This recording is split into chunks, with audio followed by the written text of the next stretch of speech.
नमस्कार। हमारे चैनल में आपका स्वागत है। मैं हूं रामचंद्र मौर्य।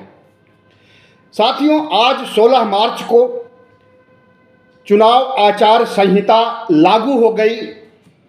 चुनाव होने की तिथियों की घोषणा हो गई और चुनाव मतगणना की तिथि भी आ गई। ऐसे में सवाल उठता है कि जिस ढंग से चुनाव आयोग ने तिथियों की घोषणा की है और 7 चरणों में चुनाव करने का ऐलान किया है, इस पर तमाम सवालिया निशान उठा रहे हैं लोग। इस देश के बुद्धिजीवी वर्ग, पत्रकार और राजनीतिक चेतना से लैस तमाम लोग सवाल पूछ रहे हैं कि 7 चरणों में चुनाव कराने की क्या जरूरत थी। 2004 में 4 चरणों में चुनाव हुआ था, तो क्या निष्पक्ष चुनाव नहीं हुआ था? क्या धांधली हुई थी?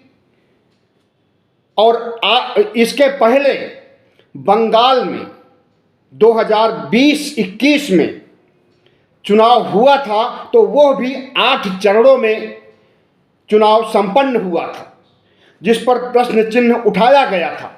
लेकिन ज़्यादा चरणों में चुनाव करने का कोई फायदा प्रधानमंत्री नरेंद्र मोदी को नहीं मिल सका था बंगाल के चुनाव में। तो सवाल उठता है कि क्या फायदे और नफे नुकसान को ध्यान में रखते हुए लोकसभा चुनाव 2024 को 7 चरणों में कराया जा रहा है और बंगाल का हश्र होगा, तो क्या प्रधानमंत्री नरेंद्र मोदी की हार हो सकती है? ऐसे ही तमाम सवालों पर हम चर्चा करेंगे और प्रधानमंत्री नरेंद्र मोदी, शाह और भारतीय जनता पार्टी की चुनावी रणनीति, इंडिया की चुनावी रणनीति का विश्लेषण करेंगे और यह टटोलने की कोशिश करेंगे कि 2024 का चुनाव किस पक्ष में जाएगा। संविधान बचाने वाले, लोकतंत्र बचाने वाले गठबंधन को जीत मिलेगी या फिर लोकतंत्र और संविधान को खा जाने वाली पार्टी तीसरी बार हैट्रिक बनाएगी। तो साथियों, आज जो घोषणा हुई है, हम इसी पर चर्चा करेंगे और आपसे उम्मीद करते हैं कि आप हमारे चैनल को सब्सक्राइब कर लीजिए। इससे हमें बड़ी ताकत मिलेगी। 19 अप्रैल से चुनाव शुरू हो रहा है और 1 जून तक चलेगा। 4 जून को काउंटिंग होगी, ईवीएम से जिन्न निकलेगा और वह किसके पक्ष में जाएगा, किसे जिताएगा, किसे हराएगा, इसका फैसला होगा 4 जून को। और जून के पहले या दूसरे सप्ताह में प्रधानमंत्री पद की शपथ होगी। प्रधानमंत्री नरेंद्र मोदी ने जिस तरह से चुनाव आयोग के आयुक्तों की अभी 2 दिन पहले नियुक्ति की है, उससे सवाल उठता है कि मोदी और शाह के द्वारा नियुक्त किए गए चुनाव आयुक्त क्या मोदी और शाह को जिताने का काम करेंगे? क्या संवैधानिक संस्था चुनाव आयोग को तार तार करने की कोशिश करेंगे? अभी के देखने से तो ऐसा ही लगता है कि जिस तरह से चुनाव आयोग ने नोटिफिकेशन जारी करते हुए प्रेस से बात की है और प्रेस की वाजिब बातों को नज़रअंदाज किया है, उससे यही लगता है कि भारतीय जनता पार्टी को जिताने के लिए एक टूल किट के रूप में चुनाव आयोग काम करने जा रहा है। कुछ समय पहले राहुल गांधी के लिए एडवाइजरी जारी की गई थी कि वह प्रधानमंत्री के बारे में कोई हेट स्पीच न दें, अभद्र भाषा का प्रयोग न करें, संयम बरतें। लेकिन क्या इस तरह की एडवाइजरी प्रधानमंत्री नरेंद्र मोदी, शाह और भारतीय जनता पार्टी के तमाम हेट स्पीच देने वाले नेताओं के लिए जारी की गई है? नहीं की गई थी, लेकिन आज जारी की गई है। चुनाव आयोग ने कहा है कि इस चुनाव में जाति का इस्तेमाल, धर्म का इस्तेमाल, हेट स्पीच, फ्री बीज, झूठी खबरें और हिंसा मुक्त चुनाव कराने के लिए चुनाव आयोग प्रतिबद्ध है। सवाल उठता है कि धर्म का इस्तेमाल कौन सी पार्टी कर रही है? यह किसी से छुपा नहीं है। 22 जनवरी से का कार्यक्रम जो अयोध्या में हुआ था, प्राण प्रतिष्ठा और उद्घाटन कार्य हुआ था, उसके बाद से राममय माहौल बनाने की पूरी कोशिश की गई है।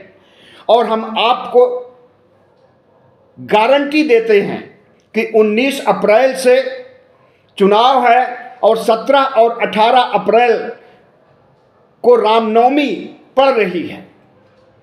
इन 17 और 18 तारीख को ध्यान में रखते हुए ही 19 तारीख सुनिश्चित की गई है मतदान की पहली तिथि। तो क्या इस रामनवमी पर भारतीय जनता पार्टी सांप्रदायिक कार्ड नहीं खेलेगी? अयोध्या में जाकर के प्रधानमंत्री नरेंद्र मोदी और शाह और तमाम भारतीय जनता पार्टी के नेता मत्था नहीं टेकेंगे और वहां से भाषणबाजी नहीं होगी? समय बताएगा, लेकिन अभी को देखते हुए यही कहा जा सकता है कि यह सब कुछ होने वाला है और जिस चीज के लिए चुनाव आयोग ने मना किया है वही होगा और उसी से चुनाव जीतने की कोशिश की जाएगी। राहुल गांधी जब ओबीसी का मुद्दा उठाते हैं तो उसे जाति का मसला कह दिया जाता है। प्रधानमंत्री नरेंद्र मोदी ने खुद कहा था कि इस देश में कोई जाति नहीं है, सिर्फ एक जाति है, 4 जातियां हैं और वो 4 जातियां हैं, एक गरीब, दूसरा किसान, तीसरा बेरोजगार और चौथा महिला। इसके अलावा कोई जातियां नहीं हैं।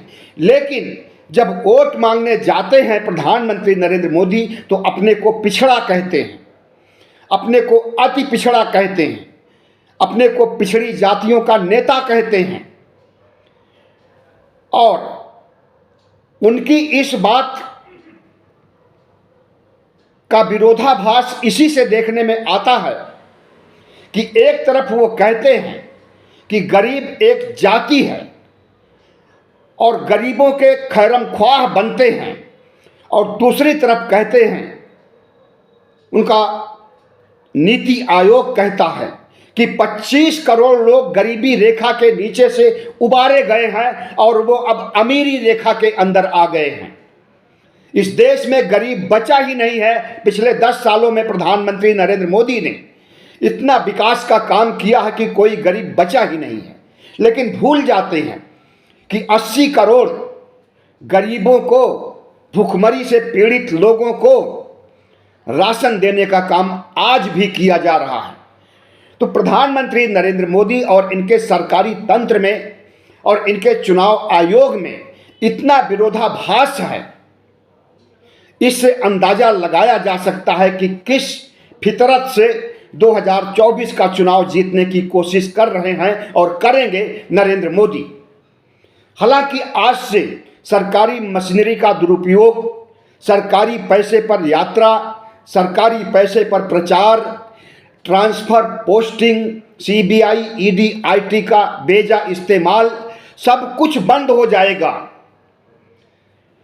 लेकिन डबल इंजन के राज्य जितने हैं, क्या वहां पर सरकारी मशीनरी का इस्तेमाल चुनाव जीतने के लिए नहीं किया जाएगा? केंद्र सरकार के अंतर्गत जितने भी नौकरशाह हैं, बाबू हैं और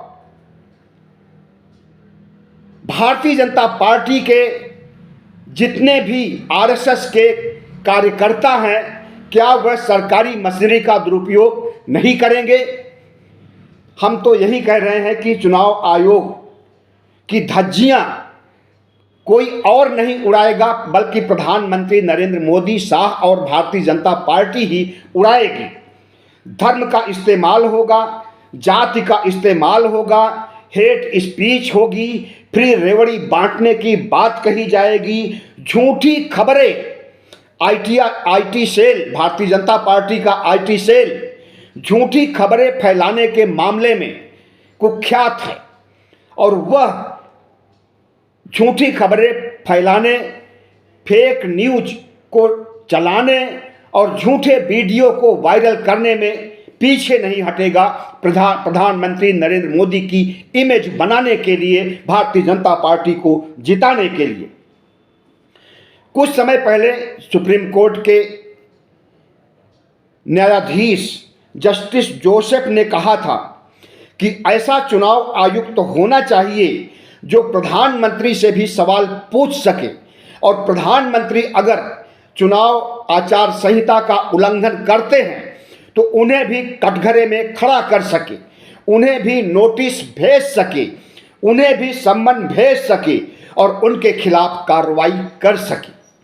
लेकिन क्या आज हमारे जो तीनों चुनाव आयुक्त हैं यह प्रधानमंत्री नरेंद्र मोदी के खिलाफ कोई कार्रवाई कर सकेंगे? और अगर करेंगे तो इनका वही हाल होगा जो अशोक लवासा का हुआ था कुछ साल पहले।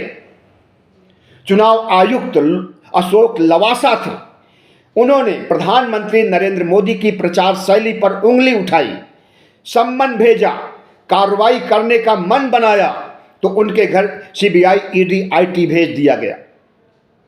उनके लोगों को तंग किया गया और इतना तंग हुए कि वह चुनाव आयुक्त पद से इस्तीफा दे दिए। क्या वही हश्र इस बार के चुनाव में भी होने जा रहा है?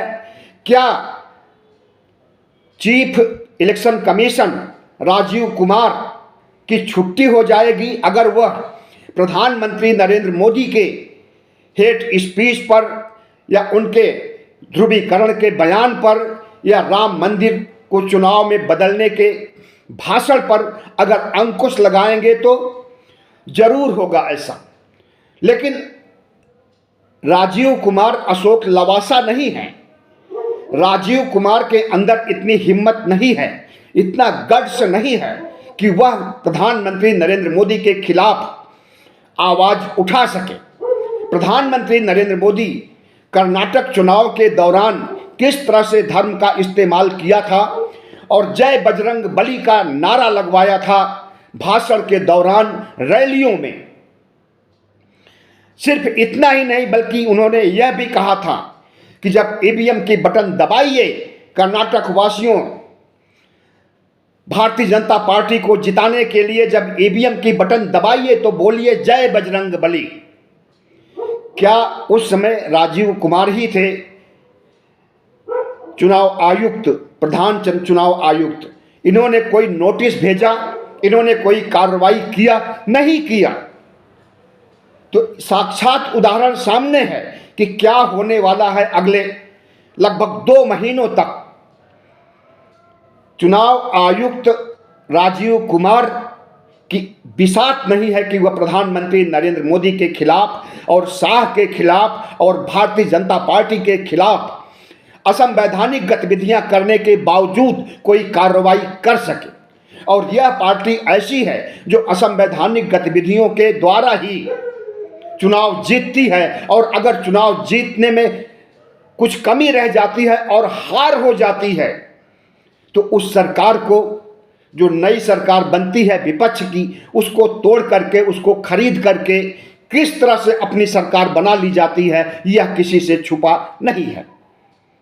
खुल्ला अमित शाह ने कुछ समय पहले एक रैली में कहा था कि जहां भारतीय जनता पार्टी को बहुमत मिलता है वहां तो हम सरकार बना ही लेते हैं, लेकिन जहां बहुमत नहीं मिलता है, जहां हार हो जाती है, वहां भी हम सरकार बना लेते हैं।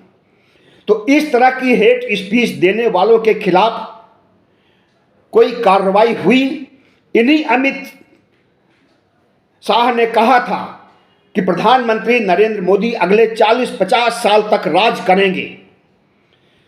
विपक्ष की कोई जरूरत नहीं है। क्या इनके खिलाफ कोई कार्रवाई हुई? भारतीय जनता पार्टी के अध्यक्ष जेपी नड्डा ने भी बिहार में कहा था कि विपक्ष की जरूरत नहीं है और अगले 40-50 सालों तक नरेंद्र मोदी इस देश के शासक बने रहेंगे, प्रधानमंत्री बने रहेंगे। उनके खिलाफ कोई कार्रवाई हुई नहीं हुई और होगी भी नहीं। हिम्मत नहीं है, रीढ़ की हड्डी नहीं है कि चुनाव आयुक्त उनके खिलाफ कोई कार्रवाई कर सके। राहुल गांधी पनौती बोल देते हैं तो उसके खिलाफ कार्रवाई हो जाती है। राहुल गांधी सच्चाई को उजागर कर देते हैं और अडानी अंबानी को कटघरे में खड़ा कर देते हैं तो उनके खिलाफ कार्रवाई हो जाती है। उनकी संसद सदस्यता तक जा सकती है, उनका घर भी छीना जा सकता है, जेल भेजने की पूरे ताकत से कोशिश की जाती है। लेकिन भला हो सुप्रीम कोर्ट का, जिसने जेल जाने से बचा लिया और फिर से सांसदी उनकी बहाल कर दी और फिर से घर भी अलॉट करवा दिया। तो भारतीय जनता पार्टी एक ऐसी पार्टी है जो कहती कुछ है और करती कुछ है। भारतीय जनता पार्टी जिस तरह से कांग्रेस को तोड़ने की कोशिश कर रही है, जिस तरह से इंडिया गठबंधन को खत्म करने की कोशिश कर रही है, जिस तरह से सीबीआई, ईडी, आईटी का इस्तेमाल करके इस देश के संविधान को तार-तार करने का काम करती है, किसी ने सवाल उठाया? आज तक नहीं उठाया और उठाएंगे भी नहीं। तो भारतीय जनता पार्टी एक ऐसी पार्टी है जो अपने को दुनिया की नंबर 1 पार्टी कहती है और यह एक बहुत बड़ा झूठ है।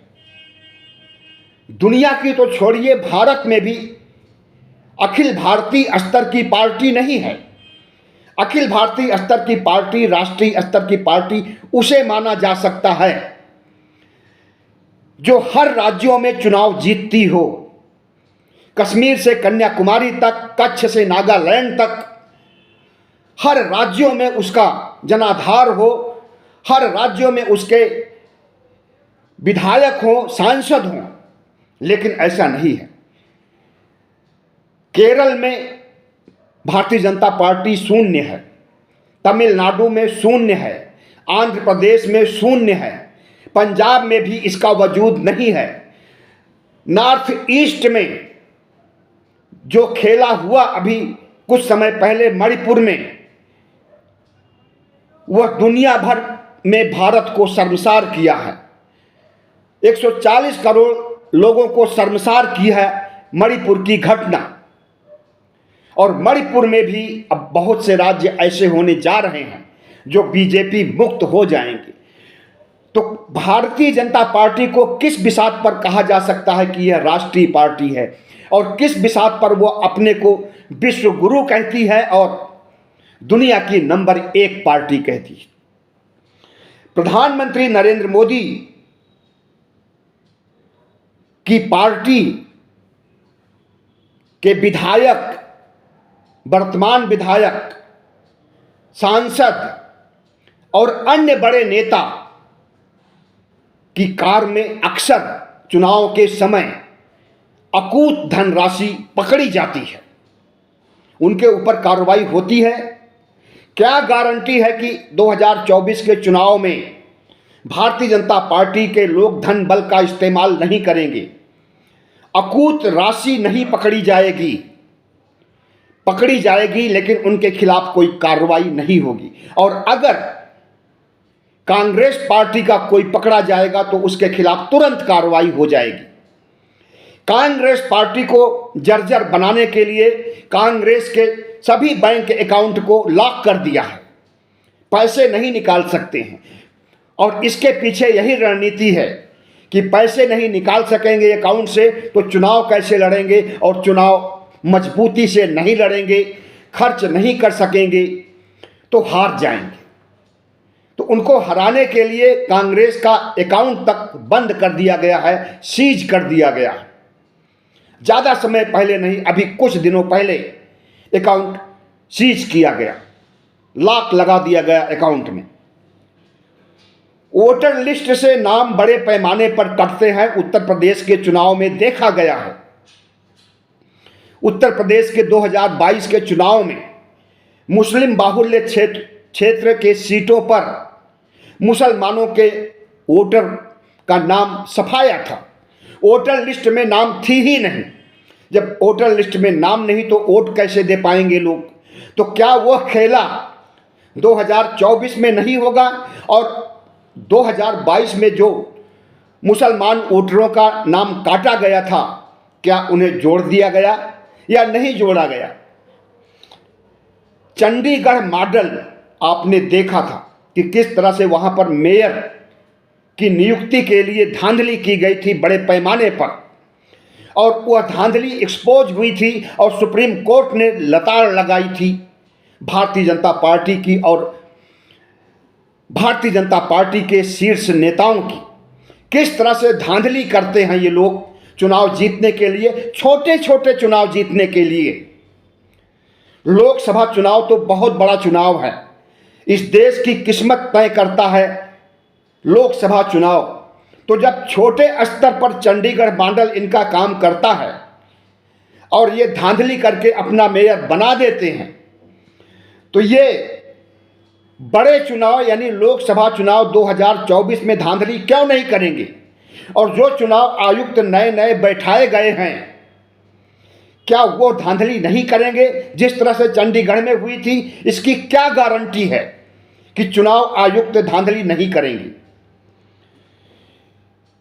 विपक्ष लंबे अरसे से, लगभग 10 महीने से चुनाव आयोग से समय मांग रहा था कि हम ईवीएम की कुछ शिकायत करना चाहते हैं, खास करके वीवीपैट के बारे में पारदर्शिता लाने के लिए सलाह देना चाहते हैं, कुछ जानना चाहते हैं, कुछ बताना चाहते हैं। कांग्रेस पार्टी या विपक्ष का कोई भी नेता ईवीएम का विरोध नहीं किया, लेकिन ईवीएम में सुधार की गुंजाइश से जरूर चुनाव आयुक्त को, चुनाव आयोग को वाकिफ करना चाहता था। उसके लिए कांग्रेस पार्टी के किसी नेता को समय नहीं दिया गया। इलेक्शन कमीशन में उनकी एंट्री नहीं हो सकी। उन्हें बुलाने की तो बात दूर, जब प्रस्ताव रख रहे हैं कि हम आना चाहते हैं और वीवीपैट पर बात करना चाहते हैं, ईवीएम की पारदर्शिता पर बात करना चाहते हैं, तो उन्हें अनुमति नहीं दी जाती। तो यह सब क्या साबित करता है? यह सब यही साबित करता है कि अगर नैतिक तौर तरीकों से प्रधानमंत्री की जीत नहीं होगी, तो अनैतिक तौर तरीके चंडीगढ़ मॉडल से उन्हें ईवीएम में खेला करके जिताया जाएगा। इसका यही संदेश जा रहा है पूरे देश में। चुनाव आयुक्त ने आज शेरो शायरी की है, और वह शेरो शायरी विपक्ष के ऊपर प्रहार करने के लिए की है। अधूरी हसरतों का इल्जाम हर बार मुझ पे लगाना ठीक नहीं, इसी तरह की कई लाइनें उन्होंने प्रयोग किया। अधूरी हसरतें किसकी हैं? राहुल गांधी की हसरत तो नहीं है कि वो प्रधानमंत्री बने। राहुल गांधी अगर चाहते तो 2024 में ही 2004 में ही प्रधानमंत्री बन गए होते, 2009 में प्रधानमंत्री बन गए होते। लेकिन राहुल गांधी और सोनिया गांधी ने त्याग का परिचय दिया। उनके मन में कुर्सी की लालसा नहीं है नरेंद्र मोदी की तरह। जिस तरह से नरेंद्र मोदी कुर्सी से चिपकने के लिए 2013-14 में झूठा प्रचार किए, लोगों को सब्जबाग दिखाए, बेरोजगारों को 2 करोड़ नौकरियों की बात कही, हर अकाउंट में हर लोगों को 15-15 लाख देने की बात कही, बुलेट ट्रेन की बात कही, तमाम ऐसी गारंटियां दी थी जिसमें से एक भी गारंटी नहीं पूरी हुई। और अब नई गारंटियों का पिटारा लेकर के आ गए हैं नरेंद्र मोदी कि हम 2047 तक विकसित राष्ट्र बनाएंगे और 2024 जीतने के बाद विश्व की तीसरी इकोनॉमी बनाएंगे। तो इस तरह के जुमले प्रधानमंत्री नरेंद्र मोदी पहले गारंटी दे चुके हैं और एक भी कामयाब नहीं हुआ है। इस देश के मतदाताओं को 97 करोड़ मतदाता हो गए हैं, जिसमें युवा काफ़ी मात्रा में हैं जो बेरोजगार हैं। किसानों की संख्या भी बहुत ज़्यादा है जो कि आंदोलनरत हैं। वृद्ध लोगों की पेंशन छीन ली गई है, वो भी नाराज हैं। कोविड की वजह से 50 लाख के आसपास मौतें हुई हैं। ये आंकड़े हमारे नहीं हैं, आज ही राहुल गांधी ने इन आंकड़ों का खुलासा किया। महाराष्ट्र में पदयात्रा के दौरान और इसके पहले WHO पहले ही बोल चुका है, बहुत पहले, कि 47 लाख से भी ज़्यादा मौतें हुई हैं। क्यों मौतें हुई? ऑक्सीजन तक नहीं मिल पाया था इस देश के मरीजों को, कोविड से पीड़ित लोगों को। और जिस तरह से लोग दम तोड़ रहे थे, गली चौराहे श्मशान घाट बन गए थे। उस दिन को लोग भूले नहीं हैं। और इतना होने के बावजूद जिन घरों में मौतें हुई हैं उनके परिजनों को सहायता राशि तक नहीं दी गई है। तो ये है हमारा लोकतंत्र आज का, जो चुनाव की दिशा में आगे बढ़ रहा है। और कैसे आगे बढ़ रहा है आप देख रहे हैं। अंत में 3 सवाल। विपक्ष का मानना है, खास करके कांग्रेस और कांग्रेस अध्यक्ष मल्लिकार्जुन खड़गे का मानना है कि अगर बीजेपी जीतेगी तो संविधान को खतरा है, लोकतंत्र को खतरा है और भारत को हिंदू राष्ट्र बनाने की साजिश रची जाएगी। क्या देशवासियों को मल्लिकार्जुन खड़गे के बयान पर भरोसा है? अगर भरोसा है और लोकतंत्र संविधान को बचाना चाहते हैं तो एक जन सैलाब खड़ा हो जाना चाहिए नरेंद्र मोदी के खिलाफ, मतदाताओं का जन सैलाब, और इन्हें बुरी तरह से हराना चाहिए। दूसरा सवाल है कि इन चुनाव में आज भले ही चुनाव आयुक्त ने दंभ भरा हो कि सरकारी मशीनरी का उपयोग नहीं किया जाएगा, लेकिन क्या सरकारी मशीनरी का उपयोग नहीं किया जाएगा? क्या हेट स्पीच नहीं दी जाएगी? हेट स्पीच के मामले में बहुत माहिर हैं प्रधानमंत्री भी और इनकी पार्टी के तमाम नेता भी। देश के गद्दारों को गोली मारो सालों को किसने कहा था? उसके खिलाफ कोई कार्रवाई हुई? उसे राज्य मंत्री से कैबिनेट मंत्री बना दिया जाता है इस हेट स्पीच के बाद। फिर रेवड़ियों की भी बात होगी और खूब होगी, बड़े पैमाने पर होगी। उन्हें याद दिलाया जाएगा कि हम 80 करोड़ लोगों का पेट पाल रहे हैं 5 किलो राशन दे करके, नमक अदा कीजिए वोट दे करके। ऐसी अपील प्रधानमंत्री पहले भी कर चुके हैं और अब भी करने वाले हैं। जाति और धर्म का बड़े पैमाने पर क्या इस्तेमाल नहीं होगा? होगा। और यही जाति और धर्म इनका फार्मूला है सांप्रदायिक ध्रुवीकरण करके चुनाव जीतने का, शुरू से, जब से भारतीय जनता पार्टी अस्तित्व में आई है। चुनाव निष्पक्ष होगा? क्या चंडीगढ़ मॉडल नहीं लागू होगा? अभी कुछ नहीं कहा जा सकता है, लेकिन जब प्रधानमंत्री नरेंद्र मोदी के खिलाफ जनसैलाब खड़ा होगा और इन्हें लगेगा कि इनकी हार होने जा रही है, तो निश्चित रूप से चुनाव निष्पक्ष नहीं रह जाएगा और चंडीगढ़ मॉडल आ जाएगा और इनके अधिकारी, इनके चुनाव आयुक्त इन्हें जिता देंगे।